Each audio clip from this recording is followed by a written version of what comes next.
வணக்கம் நண்பர்களே, இது உங்கள் அம்மன் அஸ்ட்ரோ சுரேஷ். இன்றைக்கி நாம் ஒரு ஜாதகருக்கு எதிரிகள் உண்டா அப்படிங்கிறத பார்ப்போம்.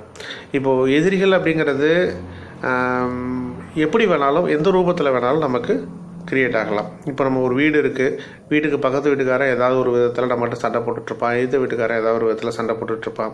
நீங்கள் தொழில் செய்வராக இருந்தால் தொழிலில் நமக்கு ஒரு போட்டியாளராக மட்டும் இல்லாமல் நம்மளை வஞ்சம் தீர்ப்பதற்கு ஒரு வெறித்தனமாக நம்மளை பார்த்தாலே அவன் டென்ஷன் ஆகிற அளவுக்கு, கோபம் ஆகிற அளவுக்கு சில நபர்கள் இருப்பாங்க. அதே மாதிரி நம்மளுடைய ஜாதகத்தில் இருந்து நமக்கு எதிரிகள் உண்டா அப்படிங்கிறத நம்ம எப்படி தெரிஞ்சுக்கிறது அப்படிங்கிறத பார்ப்போம்.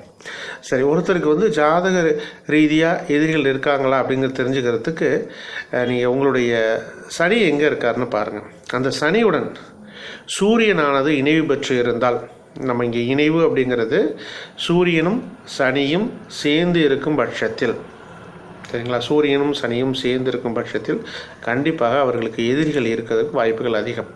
இது மட்டுமல்லாது, இப்போ சூரியனோ சனியோ இருக்கும் ராசியிலிருந்து அதுக்கு அடுத்த கட்டத்தில் இரண்டாவது கட்டத்தில் ஒரு கிரகம் இருந்து, அதாவது சனி ஒரு இடத்துல இருக்குது அப்படின்னா அதுக்கு அடுத்தபடியாக ரெண்டாவது இடத்தில் சூரியன் இருந்தாலோ, அல்லது சனி இருக்கும் இடத்திலிருந்து 5, 9 இடங்களில் சூரியன் இருந்தாலோ கண்டிப்பாக அவருக்கு எதிரிகள் உண்டு.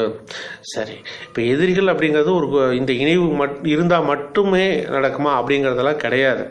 இப்போ இந்த சனியும் சூரியனும் இணைவு பெறாமல் இருந்து சூரியன் உங்கள் கண்டத்தில் ஏதோ ஒரு இடத்துல இருக்கும். அப்போ அந்த இடத்துல கோச்சார ரீதியாக இந்த சனியானது அந்த சூரியன் இருக்கும் அந்த ராசியில் பிரவேசிக்கும் பொழுது, அப்போ பார்த்தீங்கன்னா ஒரு லாங் டைம், நீண்ட காலம், இந்த 2.5 வருஷ காலமானது சனியானது சூரியன் இருக்கும் இடத்தில் இருப்பார். அப்போ பார்த்தீங்க அப்படின்னா கண்டிப்பாக அந்த ஒரு காலகட்டத்தில் நமக்கு எதிரிகள் கண்டிப்பாக உருவாகுவார்கள்.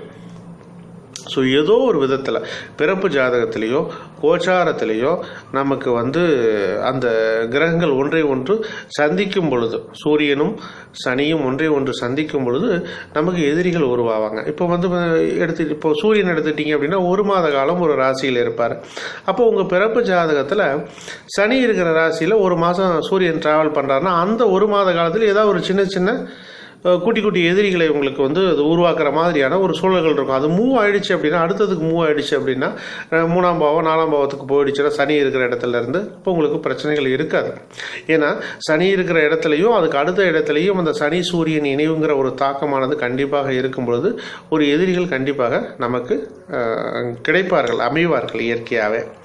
ஸோ அதனால் இந்த இணைவு உள்ளவர்கள், சனியும் சூரியனும் இணைவு பெற்றவர்கள் அந்த எதிரிகள் நிரம்ப இருக்கிறார்கள் அப்படின்னு உங்களுக்கு தெரிஞ்சுது அப்படின்னா சனிக்கும் சூரியனுக்கும் பிரீத்தி பண்ணிக்கிங்க. நல்லா இருங்க. நன்றி, வணக்கம்.